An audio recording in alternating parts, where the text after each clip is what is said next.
ஒரு 8 வருஷத்துக்கு முன்னாடி நான் டிஎன்பிஎஸ்சி எக்ஸாமுக்கு உங்கள மாரி தான் படிச்சுட்டு இருந்தேன். ஓகேங்களா? ஸோ அப்ப படிக்கும்போது எல்லா நாளுமே வந்து நமக்கு இன்ட்ரெஸ்ட்டா இருக்கும். சூப்பரா படிப்போம்னு சொல்ல முடியாது. சில நேரம் வந்து டவுனா இருக்கும். சில டைம் வந்து பார்த்தீங்கன்னா, நெனைச்சத விட அதிகமா படிப்பேன். சில டைம் வந்து பார்த்தா நெனைச்சத விட கம்மியா படிப்பேன். சில டைம் படிக்காம கூட போயிடுவேன். ஓகேவா? ஸோ அந்த மாரியான சிட்யுவேஷன்ல ஓகேவா? என்ன படிக்க தூண்டுன. ஓகேவா? நான் படிச்சா தான் என் வாழ்க்கை மாறும்னு என்ன நெனைக்க வச்ச. ஓகேவா? என் லைஃப் மாறணும் அப்டின்னா, நான் கண்டிப்பா படிச்சே ஆகணும் அப்டின்னு சொல்லிட்டு என்ன உத்வேகம் ஊட்டுன. படிக்காத நேரத்தில கூட என்ன படிக்க வச்ச.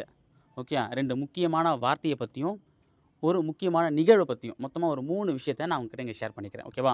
ஸோ ஷார்ட்ஸ முழுசா பாருங்க. கண்டிப்பா இது உங்கள படிக்க தூண்டும்.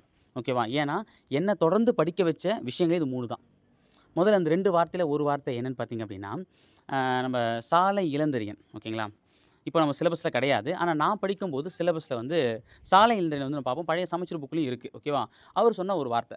என்ன அப்டின்னா, "இன்றிளைப்பாறுவோம் என்றிருந்தால் வழி என்னென்னவாகுமோ ஓரிரவில்." ஓகேங்களா? அதாவது நான் இப்போ வந்து இன்னைக்கு படிக்கலாம். இன்னைக்கு வேணா நாளைக்கு படிச்சேன்னு சொல்ல நினைக்கும்போது, இந்த வரி நினைச்சு பார்ப்பேன். இன்னைக்கு அதாவது இன்னைக்கு படிக்க வேண்டியத நான் நாளைக்கு நீ தள்ளி போட்டன்னா, அப்ப நாளைக்கு படிக்க வேண்டியது எப்படா படிப்ப? இன்னைக்கே உட்காந்து பட்றா அப்படின்னு சொல்லிட்டு மண்டையில ஒரு கொட்டு கொட்டுனா மாரி இந்த வரி வந்து என்ன கொட்டும். எப்பலாம் நான் தள்ளி போடணும் அப்போ. ஓகேங்களா? அதே மாதிரி 2வது வாக்கியம் என்ன அப்படின்னா, இது ரொம்ப ஒரு ஃபேமஸான வரிகள் தான். உங்களுக்கு தெரிஞ்சிருக்க வாய்ப்பு இருக்கு. ஓகேவா? அதாவது கவிஞர் தாரா பாரதி.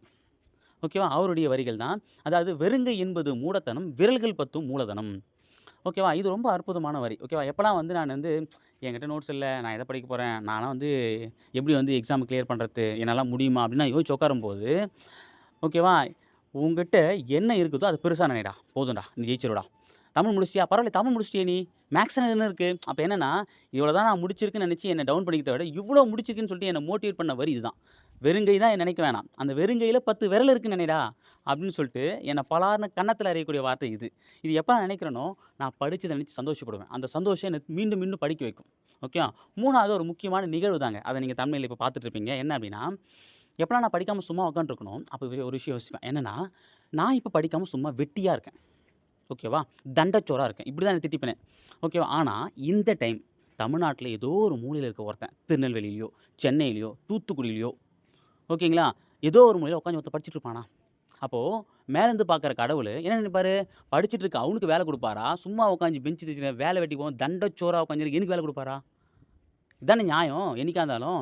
அப்போ கடவுள் யாருக்கு ஃபேவரா இருப்பார்? அவனுக்கு தான் ஃபேவரா இருப்பார். அப்போ உட்காந்து படுறா அதோட வேற என்னடா வேலை அப்படின்னு மைண்ட் தோணும். ஓகேவா? இந்த 2 வார்த்தை, இந்த ஒரு நிகழ்வு தான் என்ன படிக்க தூண்டுச்சு, வேலை வாங்கவும் வச்சது. ஓகேவா? எனக்கு எப்பலாம் டவுன் ஆகும்போது, மோட்டிவேஷன் வெளிய தேட மாட்டேன். எனக்குள்ள நான் தேடிப்பேன். என்னுடைய அனுபவத்த வச்சு. ஓகேவா? நீங்களும் உங்களுக்குள்ள தேடுங்க. அந்த தன்னம்பிக்கைய வளர்த்துக்கோங்க. கண்டிப்பா வெற்றி அடைவீங்க. ஓகேவா? உங்களுக்கான வார்த்தைகள தேடுங்க, கண்டுபிடிங்க, வெற்றி பெறுங்க.